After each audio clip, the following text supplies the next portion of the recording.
ಮಂಜುನಾಥ್ ಅಂತೇಳಿ ಜೋಳದಾಳ 36 ಜನಕ್ಕೆ ಇಲ್ಲಿ ಏನು ವಾಂತಿ ಭೇದಿ ಸ್ಟಾರ್ಟ್ ಆಗಿದೆ. ಅದು ಮೇಯ್ನ್ ರೀಸನ್ ಏನಪ್ಪ ಅಂತಂದರೆ ನೀರಿಂದ ಬಂದಿತ್ತು ಅಂತ ಹೇಳ್ತಾರೆ. ಬಟ್ ಅದು ಪೈಪ್ ಲೈನು ಚರಂಡಿಯಲ್ಲಿರೋದ್ರಿಂದ ಅದರಿಂದ ಕಲುಷಿತ ಆಗೋಗಿದೆ. ನೀರು ಕಲುಷಿತ ಆಗಿ 3 ಡೇಸಿಂದ ವಾಂತಿ ಭೇದಿ ಸ್ಟಾರ್ಟ್ ಆಗಿ ಚನ್ನಗಿರಿ, ಭದ್ರಾವತಿ ಮತ್ತು ಶಿವಮೊಗ್ಗದಲ್ಲಿ ಅಡ್ಮಿಟ್ ಆಗಿದ್ದಾರೆ. ಅದರಲ್ಲೂ ವೃದ್ಧಾಪ್ಯರು ಇದ್ದಾರೆ, ಒಂದು 45 ವರ್ಷದವರು ಇದ್ದಾರೆ ಮತ್ತು ಹುಡುಗರು ಇದ್ದಾರೆ. ಬಟ್ ಇವರೆಲ್ಲ ಭಾರಿ, ಕೆಲವರೆಲ್ಲ ಸೀರಿಯಸ್ ಇದ್ದಾರೆ, ಕೆಲವರೆಲ್ಲ ಇನ್ನೂ ನಾರ್ಮಲ್ ಇದ್ದಾರೆ. ಇನ್ನೂ ಯಥೇಚ್ಛಾಗುವಂಥ ಸಂಭವಗಳು ಸಹ ಇದೆ ಸರ್ ಊರಲ್ಲಿ. ಸ್ಥಳಕ್ಕೆ DC ಅವ್ರು ಬಂದಿದ್ದರು. DC ಅವರು ಇದನ್ನೆಲ್ಲ ಸಮಸ್ಯೆ ಬಗೆಹರಿಸ್ತೀವಿ ಅಂತ ಹೇಳೋಗಿದ್ದಾರೆ. ಸ್ಥಳೀಯ ಆಡಳಿತನೂ ಸಹ ಎಲ್ಲ ರೆಸ್ಪಾನ್ಸ್ ಮಾಡ್ತಾಯಿದೆ. PDO ಅವರೆಲ್ಲ ಅಧ್ಯಕ್ಷರೆಲ್ಲ ಸೇರ್ಕೊಂಡು ಮಾಡ್ತಿದ್ದಾರೆ. ಗ್ರಾಮದಲ್ಲಿ ಇನ್ನೂ 2 ಡೇ ಸರ್ ಇದು ನೀರಿಂದ ಪ್ರಾಬ್ಲಮ್ ಆಗಿದೆ. ಏನು ಪ್ರಾಬ್ಲಮ್ ಅಂದರೆ ಚರಂಡಿಯಲ್ಲಿದೆ ಪೈಪು, ಅದನ್ನು ಸರಿ ಮಾಡಿಕೊಟ್ರೆ ಸರಿ ಆಗುತ್ತೆ ಸರ್. ಅವರು ಡಾಕ್ಟ್ರ್ ಹೇಳೋರ ಪ್ರಕಾರ ಕಾಲರ್ನೆ ಅಂತ ಹೇಳ್ತಿದ್ದಾರೆ. ಬಟ್ ಭದ್ರಾವತಿಯವರು ಹೇಳಿದ್ದಾರೆ. ಬಟ್ ಪ್ರೈವೇಟ್ ಹಾಸ್ಪಿಟ್ಲೆಲ್ಲ ಭಾಳ ಇವಾಗ ಚನ್ನಗಿರಿ ಹಾಸ್ಪಿಟ್ಲಿಗೆ ಹೋಗಿದ್ದಾರೆ. ಆ ಟ್ರೀಟ್ಮೆಂಟ್ ಇನ್ನೂ ಸರಿ ಆಗ್ತಾಯಿಲ್ಲ.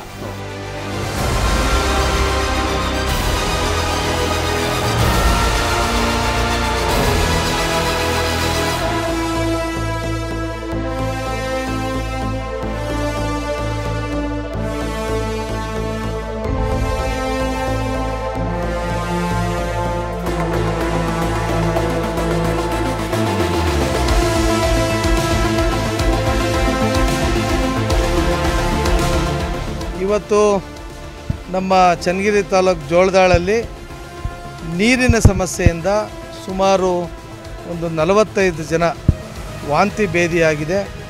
ಅದರಲ್ಲಿ ಕೆಲವರು ರಿಕವರ್ ಆಗಿದ್ದಾರೆ. ಇನ್ನು 30-35 ಜನ ಇನ್ನೂ ಇಲ್ಲಿ ಅಡ್ಮಿಟ್ ಆಗಿದ್ದಾರೆ. ನಮ್ಮ ಹೆಣ್ಮಕ್ಳು ಇದ್ದಾರೆ, ಬಾಣತಿಯರಿದ್ದಾರೆ, ಮತ್ತು ವಯಸ್ಸಾಗಿರತಕ್ಕಂಥ ತಾಯಂದ್ರಿದ್ದಾರೆ, ಯಜಮಾನ್ರುಗಳಿದ್ದಾರೆ. ಎಲ್ಲರನ್ನೂ ನಾನು ಅವರು ಯೋಗಕ್ಷೇಮವನ್ನು ವಿಚಾರಿಸಿ ಏನು ಸಮಸ್ಯೆ ಅಂತ ತಿಳ್ಕೊಂಡಿದ್ದೀನಿ. ಮತ್ತು ಊರಿನ ಗ್ರಾಮಸ್ಥರು ಎಲ್ಲರೂ ಕೂಡ ಬಂದಿದ್ದಾರೆ. ಮುಂದೆ ಈ ರೀತಿ ಆಗದಂಗೆ ಅದು ನೀರಿನ ಸಮಸ್ಯೆ, ಪೈಪನ್ನು ಕೊಯ್ದು ಅಲ್ಲೆಲ್ಲಿ ಪ್ಯಾಚ್ ಮಾಡ್ಕೊಂಡಿರೋದ್ರಿಂದ ಮತ್ತು ಸ್ವಲ್ಪ ಧೂಳು ಇನ್ನೇನಾರು ಹೊಲಸು ಹೋಗಿ ನೀರು ಕುಡಿದು ಈ ರೀತಿ ಆಗಿದೆ. ಅಲ್ಲಿ ಒಂದು ಈ ನಮ್ಮ THO DHO ಮತ್ತು ಎಲ್ಲ ಡಾಕ್ಟ್ರುಗಳು ಹೇಳಿದ್ರು ಅಲ್ಲೊಂದು ಹೆಲ್ತ್ ಕ್ಯಾಂಪ್ ಮಾಡ್ತಾಯಿದ್ದೀವಿ, ಈಗಾಗಲೇ ಜನರಿಗೆ ತಿಳುವಳಿಕೆ ಕೊಡ್ತಕ್ಕಂಥ ಕೆಲಸವನ್ನು ಮಾಡ್ತಾಯಿದ್ದೀವಿ ಅಂತ ಹೇಳಿದರು. ನಾನು ಅಲ್ಲೇ ಕ್ಯಾಂಪ್ ಮಾಡಿ ಪ್ರತಿಯೊಬ್ಬರಿಗೂ ಆ ಊರಿನಲ್ಲೇ ಕ್ಯಾಂಪ್ ಮಾಡಿ ಮತ್ತು ಅಕ್ಕಪಕ್ಕದ ಹಳ್ಳಿಯಲ್ಲೂ ಕ್ಯಾಂಪ್ ಮಾಡಿ ಮುಂದೆ ಈ ರೀತಿ ಆಗದಂಗೆ ಜನರಿಗೆ ತಿಳುವಳಿಕೆ ಹೇಳ್ರಿ ಅಂತೇಳಿ ನಾನು ಕೂಡ ತಾಕೀತು ಮಾಡಿದ್ದೀನಿ. 100ಕ್ಕೆ 100 ನಾನು ಬೇರೆ ಯಾವುದೇ ವಿಷಯ ಎಲ್ಲದನ್ನು ನೋಡಿದೆ. ಗ್ರಾಮ ಪಂಚಾಯತಿಯವರು ನೀರಿನ ವ್ಯವಸ್ಥೆಯನ್ನು ಸರಿಯಾಗಿ ನೋಡ್ಕೋಬೇಕಿತ್ತು. ಅಲ್ಲಲ್ಲಿ ಕೊಯ್ದಿರೋದ್ರಿಂದ ಪ್ಯಾಚ್ ಹಾಕಿ ಮತ್ತು ಅಲ್ಲಿ ಏನಾಗಿದೆ ಈ ನೀರು ಹೊಲಸು ಆ ಪೈಪ್ ಒಳಗೆ ಸೇರ್ಕೊಂಡಿದೆ. ಆ ನೀರನ್ನೇ ಕುಡಿಯೋದ್ರಿಂದ ಅವರು ನೀರನ್ನ ಹೊರಗಡೆ ತಗೊಂಡೋಗ್ತಾರೆ ಕೆಲಸಕ್ಕೆ ಹೋದಾಗ. ಅದೇ ನೀರನ್ನ ಕುಡಿದಿರೋದ್ರಿಂದ ಈ ರೀತಿ ಆಗಿದೆ. ಅದೊಂದು ಊರಲ್ಲಿ ಈಗ ಎಲ್ಲ ಪ್ರತಿಯೊಬ್ಬರಿಗೂ ವೈಯಕ್ತಿಕವಾಗಿ ಭೇಟಿ ಮಾಡಿ ಎಲ್ಲರ ಯೋಗಕ್ಷೇಮವನ್ನು ವಿಚಾರಿಸಿ ಎಲ್ಲರೂ ದೇವ್ರ ದಯದಿಂದ ರಿಕವರ್ ಆಗ್ತಾಯಿದ್ದಾರೆ. ಮತ್ತು ಅವರು ಇಂಜಿನಿಯರ್ಗಳು ಎಲ್ಲರನ್ನೂ ನಾನು ಮಾತಾಡಿಸಿದ್ದೀನಿ. ಮುಂದೆ ಈ ರೀತಿ ಆಗದಂಗೆ ನೀವೆಲ್ಲರೂ ನಿಗಾ ವಹಿಸಬೇಕು ಅಂತ ತಾಕೀತು ಮಾಡಿದ್ದೀನಿ. ಇವತ್ತು ಏನು ಒಂದು 15 ಕೇಸು, ಒಟ್ಟು 44 ಕೇಸು ಈಗ ಚಿಕಿತ್ಸೆ ಪಡ್ಕೊತಿದ್ದಾವೆ. ಸೊ ಈಗಾಗಲೇ ಎಲ್ಲರೂ ಏನು ಪೇಷಂಟ್ಗಳೆಲ್ಲ ಸ್ಟೇಬಲ್ ಇದ್ದಾರೆ. ಸೊ ಈಗ ಸ್ಟೇಬಲ್ ಇರೋದ್ರಿಂದ ಕೆಲವೊಂದು ಇವತ್ತು ಆಲ್ರೆಡಿ ಈಗ ಸುಮಾರು ಡಿಸ್ಚಾರ್ಜ್ ಮಾಡ್ತಾ ಇದ್ದೀವಿ.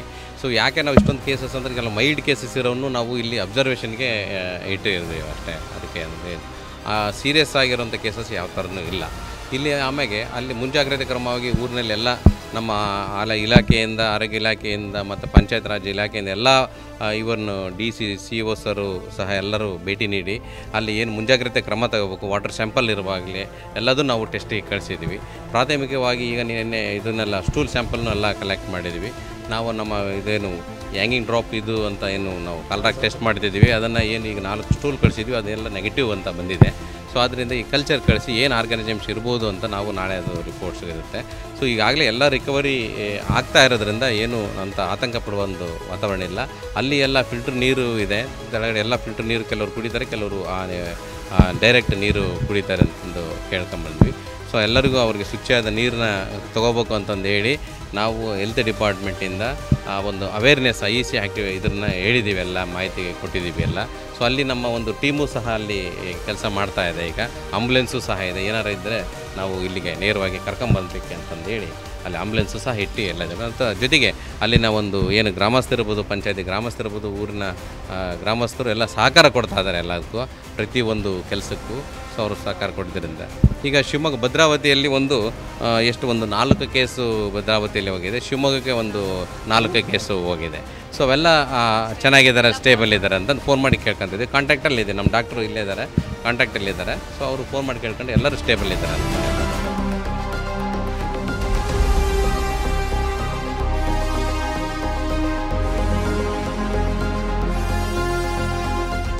ದಾವಣಗೆರೆ ಜಿಲ್ಲೆ ಚನ್ನಗಿರಿ ತಾಲೂಕು ಜೋಳದಾಳ ಗ್ರಾಮದಲ್ಲಿ ಕುಡಿಯೋ ನೀರಿನ ಸಮಸ್ಯೆಯಿಂದಾಗಿ ಎಲ್ಲರಿಗೂ ಕಾಯಿಲೆ ಸ್ಟಾರ್ಟ್ ಆಗಿದೆ. ಒಂದು ಹೆಚ್ಚು ಕಡಿಮೆ ಒಂದು 30ರಿಂದ 40 ಜನ ಇಲ್ಲಿ ದಾಖಲಾಗಿದ್ದಾರೆ ಚನ್ನಗಿರಿ ತಾಲೂಕು ಆಸ್ಪತ್ರೆಯಲ್ಲಿ.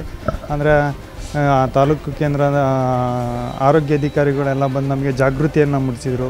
ಯಾವ ರೀತಿ ನೀವು ಕುಡಿಯೋ ನೀರನ್ನು, ಫಿಲ್ಟರ್ ನೀರನ್ನು ಕುಡಿಬೇಕು, ಬೇರೆ ನೀರನ್ನು ಕುಡಿಬೇಡ್ರಿ ಅಂತೇಳಿ. ಮತ್ತು ಆಂಬುಲೆನ್ಸ್ ವ್ಯವಸ್ಥೆಯನ್ನು ಮಾಡಿದ್ದಾರೆ ನಮಗೆಲ್ಲರೂ. ಆದರೆ ಗ್ರಾಮ ಪಂಚಾಯತಿ ಅಭಿವೃದ್ಧಿ ಅಧಿಕಾರಿಗಳ ವೈಫಲ್ಯದಿಂದ ಈ ಸಮಸ್ಯೆ ಉದ್ಭವ ಆಗಿದೆ. ಹಾಗಾಗಿ ಅವ್ರಿಗೆ ಏನಪ್ಪ ಅಂತಂದರೆ ಅವ್ರಿಗೆ ಕ್ರಮವನ್ನು ಕೈಗೊಳ್ಳಬೇಕು ಅಂತೇಳಿ ನಾವು ಜೋಳದಾಳ ಗ್ರಾಮಸ್ಥರ ಪರವಾಗಿ ವಿನಂತಿಸ್ಕೊಳ್ತಿದ್ದೀನಿ ಸರ್. ಇದು